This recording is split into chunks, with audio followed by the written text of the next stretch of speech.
Alright, so the reveal trailer for Black Ops 7 Zombies is out after a year of some of the worst post-launch content for a video game I've ever seen in my life. That shit is a two-pack of ass. Bad map design, bad gameplay design, just bad artistic choices in general. The successor to Black Ops 6 is finally, actually right around the corner. It comes out in what, 2 months? A month?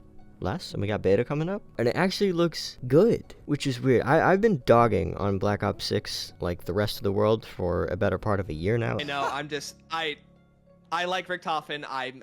He's one of my favorite characters, but actually Diego is, but I'm super engaged. And I genuinely had no hope going into Black Ops 7. I didn't like the gameplay. I thought the armor system was whack. I thought the rarity system was shit. The gun feel was good. The movement was good. Just everything else really brought it down for me. And the story was really bad by the time we got to Reckoning. So I had no reason to play Black Ops 7. But they somehow took all my gripes about BO6 and made it good. Which I don't even know, bro. Just roll the intro.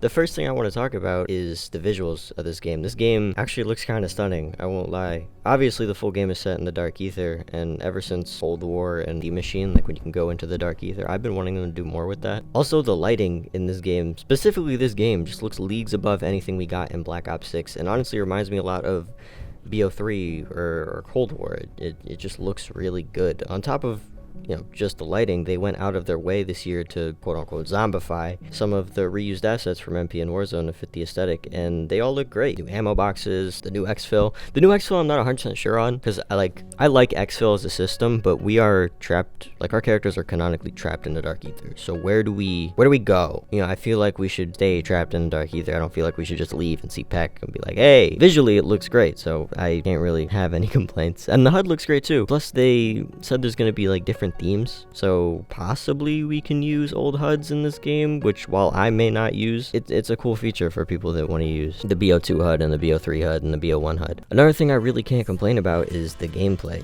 The team at Treyarch seemed to have really tried this year to cater to all fans in a way I don't think they succeeded on in BO6. I think they succeeded this year, and there have been changes that I've been wanting, like no tac sprint, a nerf to super sprinter spawns. I've always felt on BO6 high rounds weren't hard, they were just tedious, and that's solely from the super sprinters swatting away your armor every second. It just became the gameplay loop was just you replating. That was kind of it, and it just didn't do it for me. And a nerf to armor zombies is nice because now I don't need to run FMJ on every gun.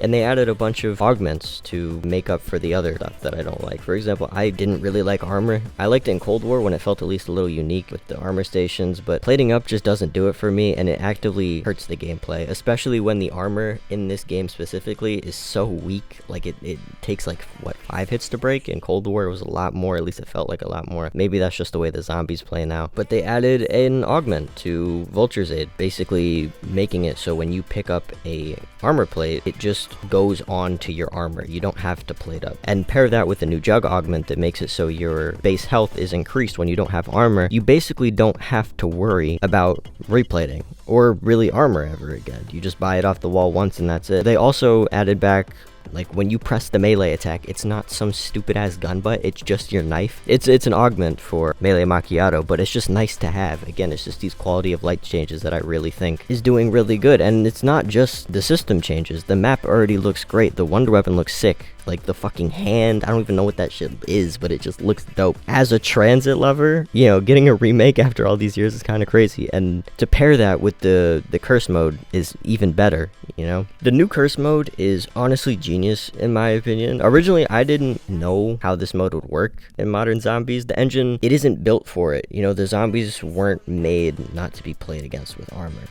Going back to the 4 perk limit would feel like a regression instead of something better. And how would you balance the rarities? But the way they have it set up is actually super smart. You don't unlock curse mode until you finish a main quest on a map. And once you do, the base version is relatively simple. It's just the classic point system, no mini-map, no loadout, and then you just play. You unlock these quote-unquote relics, which are the extra systems. So one is a 4 perk limit, one is no armor, one is no rarities possibly, and then you play with these and you get actual rewards. So it actually rewards the player and promotes replayability. And to me, that's something that's desperately been missing from modern zombies. Like, day 3 of any BO6 map, I'm done with it, you know? So to be able to really take the time to learn a map, once it's learned, have the option to gain extra rewards in this specific way is just so perfect. And it seems like they're gonna add, you know, more features or relics to the mode with the coming maps. But the one thing I really I just can't get over is the story. This story was so fucking bad, man. I thought Black Ops 6 had a decently strong start. I didn't really like Terminus, but I surprisingly really loved Liberty Falls, especially pre all the nerfs they did to the Bangler spawns and shit like that. But as the game's DLC cycles just kept coming, it just got worse and worse and worse and worse. And it really started in Citadel, where Citadel came out, I want to say, a month after Terminus, right? And I thought that map was going to be way bigger than it was, and it really isn't. It's a relatively medium-sized ass map. It's really nothing special. The encampments don't really do anything special. The swords are cool for the first like 10 minutes until you realize you can just swing and kill everything and it's OP as shit, which is fine. It's just the map doesn't look good enough for me to want to spend time on it. And that entire trend, if you will, continued throughout the mansion and the tomb, and especially the reckoning. You know, by the time we reached the reckoning, the mode felt lifeless. It felt rushed and stripped of any atmosphere or like any meaningful character moments. I can't think of a single character moment that happened in Black Ops 6. It's just these really weird, almost MCU-ish quotes. You know, instead of building on what Cold War set up, Treyarch leaned into sanitized visuals and a choose your own ending sort of thing that robbed the story of any impact. The sad truth is the shift happened because every time the devs like tried something new, the community would just shut it down immediately. There was no giving anything a chance. And then eventually Activision hits the reset button. And what we have now is undeniably great. I'm not saying it isn't, but I don't know if this storyline can recover without feeling like a clear ripoff of BO3. If the leaks are anything to go by, it seems like it is. For those who don't know, the 4 DLC maps got leaked, I want to say 6-ish months ago, and I have no doubt they're going to be extremely fun to play. They all are super out there cool locations that really do remind me of zombies. It's just, it seems to follow the same story structure as BO3, or at least something very similar to that.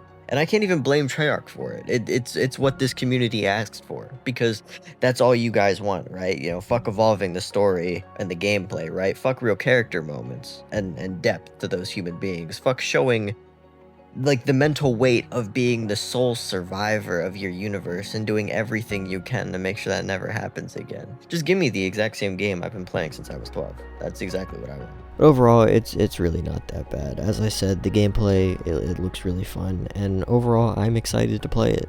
You know, which is something I never thought I'd say ever again about a zombies mode, especially after the last 3. Is zombies back? I don't fucking know. Probably. Hopefully. I hope so. I like this mode. I want the best for it. I want it to continue. I want to, you know, have this mode in my rotation of games to play. So, hopefully. But anyways, guys, let me know what you think in the comments. I'm actually really interested to see what everyone's feeling about this, because I've seen it go both ways. I've seen so much hate towards this game, and I've seen so much love toward this game, so I really want to know what you guys are thinking.